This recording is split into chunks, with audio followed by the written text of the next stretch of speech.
दोस्तों WhatsApp group पर बहुत सारे लोग हैं। थोड़ी बहुत चीज़ अगर आप उनसे इख्तलाफ कर लें किसी भी शख्स से, चाहे वो फैमिली ग्रुप हो या दोस्त और अहबाब का ग्रुप हो, ये सुनने को मिलता है कि हम जनाब ग्रुप छोड़ के चले जाएंगे, हम डिलीट कर देंगे, हम वगैरह वगैरह। दोस्तों, भाइयों और बहनों, ये वीडियो जो मैंने आज देखी है, शेख साइद अल खसलान ये क्या कह रहे हैं इस सिलसिले में आपकी खिदमत में पेश करना चाहता हूँ। सिला रहमी की गुफ्तगू की जा रही है कि ये व्हाट्सएप के जो ग्रुप हैं या वो सोशल मीडिया के प्लेटफॉर्म जहाँ पर हम एक दूसरे के हाल अहवाल जानते हैं, पूछते हैं और एक दूसरे को सलाम करते हैं, मुलाकातें करते हैं। आप दुनिया के मुख्तलिफ ममालिक में बसते हैं, दुनिया के मुख्तलिफ शहरों में रह रहे हैं, लेकिन व्हाट्सएप ग्रुप ने आपको ऐसे जोड़ा हुआ है जैसे कि आप किसी मोहल्ले या किसी घर में बैठे हुए हों। आप दोस्तों से इस तरीके की बातें कर रहे होते हैं। आप चाचा चाची, मामा मामी और दादा दादी, नाना नानी, ये पूरा ख़ानदान जमा होकर एक ऐसा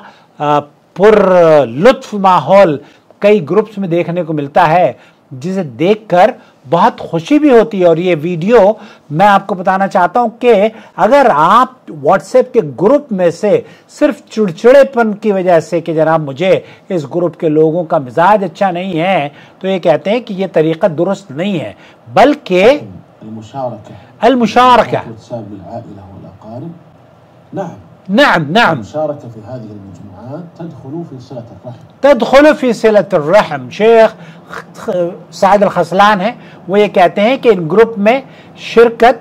सिला रहम, रिश्तेदारी जोड़ने के दायरे में दाखिल होती है, क्योंकि सिला रहमी का असल मायार उर्फ में जो आम तौर पर लोगों के दरमियान राइज है वही मारूफ जाना जाता है, जो चीज़ लोगों के उर्फ में रिश्तेदारी जोड़ने के तौर पर समझी जाती है, वही शरीयत में भी सिला रहमी के तौर पर काबिल कबूल की जाती है। लिहाजा शेख साइद अल खसलान ये कहते हैं कि व्हाट्सएप या दीगर सोशल मीडिया का ग्रुप में शामिल होना दर हकीकत एक मिजाजी मजलिस, ऑनलाइन मीटिंग या ऑनलाइन फैमिली गैदरिंग के मुतरादिफ अमल है, जहां रिश्तेदार और अकारिब इकट्ठे होते हैं, एक दूसरे को सलाम भेजते हैं, एक दूसरे को मुबारकबाद भेजते हैं, एक दूसरे के हाल अहवाल दरियाफ्त करते हैं और बाज़ औक़ात मुफीद वीडियोस और तालीमात पर मबनी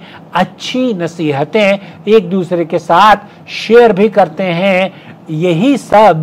सिला रहमी शामिल है, और यही तो सिला रहमी है कि आप दूसरों के साथ हुस्न सुलूक से पेश आएं, चाहे आप मोहल्ले में हों या व्हाट्सएप के ग्रुप में हों। ये सोशल मीडिया के मुस्बत इस्तेमालात में से एक इस्तेमाल है कि इन ज़राए के ज़रिए रिश्तेदारी मजबूत की जाए, मोहब्बतें आम की जाए, दोस्ती बढ़ाई जाए और खैर और ताउन के बारों में एक दूसरे के साथ तावनु अलल बिर्रि व तक़वा वला तावनु अलल इस्म वल उद्वान के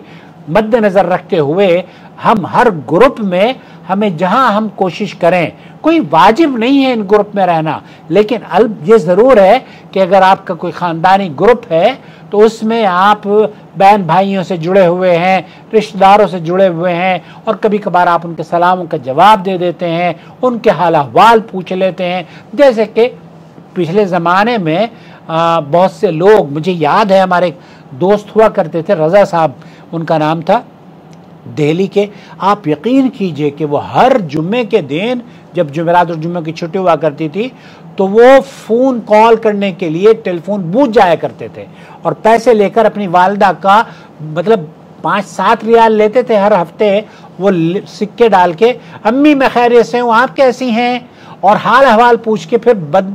बात ख़त्म कर देते थे। तो मुझे याद आया कि अल्लाह ताला उनको गरीक रहमत करे, बहुत अच्छे इंसान थे। बहरहाल ये आदत डालिए कि अपने रिश्तेदारों के करीब रहें, ख़ास तौर पर वो रिश्ते जो कि आपके खूनी रिश्ते हैं, आप उनसे जुड़े हुए हैं, उनको जोड़ कर रखिए। और सोशल मीडिया के जो ग्रुप है ना, ये रिश्तेदारी जोड़ने के काम आ रहे हैं تو اس میں بھی آپ اسی نیت سے جڑے رہیں کہ یہ صلہ رحمی کا کارنامہ آپ انجام دے رہے ہیں. اگر کوئی چیز آپ کو ناگوار لگتی ہے یہ مت کہیں کہ میں نکل جاؤں گا. دھمکی دیتے ہیں بہت سارے ہمارے دوست بھی ہیں, دھمکی دیتے ہیں. ارے بھائی برداشت کر لو اللہ کے بندے. صلہ رحمی تو یہی ہے نا کہ کوئی آپ کو اگر توڑنے کی کوشش کرے, برا کہتا ہے, تو آپ برداشت کریں, برداشت کر کے ساتھ اس کے ساتھ چلتے رہیں, خاموش ہو جائیں 2-4 دن کے لیے, پھر حالات نارمل ہو جائیں گے. تو سوشل میڈیا کا یہ مثبت اور نہایت ہی قیمتی پہلو ہے. پر جو شخص ان خاندانی یا رشتہ داروں کے گروپس میں نیت صلہ رحم کے ساتھ شامل ہوتا ہے وہ انشاءاللہ تعالی اجر و ثواب کا مستحق ہے اور اس کا عمل صلہ رحم کے زمرے میں آتا ہے. یہ بہت خوبصورت ویڈیو میں نے شیخ سعد الخذلان کی دیکھی تو میں نے سوچا کہ اس کا ترجمہ بالاختصار آپ کی خدمت میں پیش کر دوں. الواجب على علماء الحق أن يتقوا الله وأن يعلموا الناس وأن يرشدوا الناس من طريق الإذاعة, من طريق الكتابة والصحافة, من طريق التلفاز, يعلموا الناس دينهم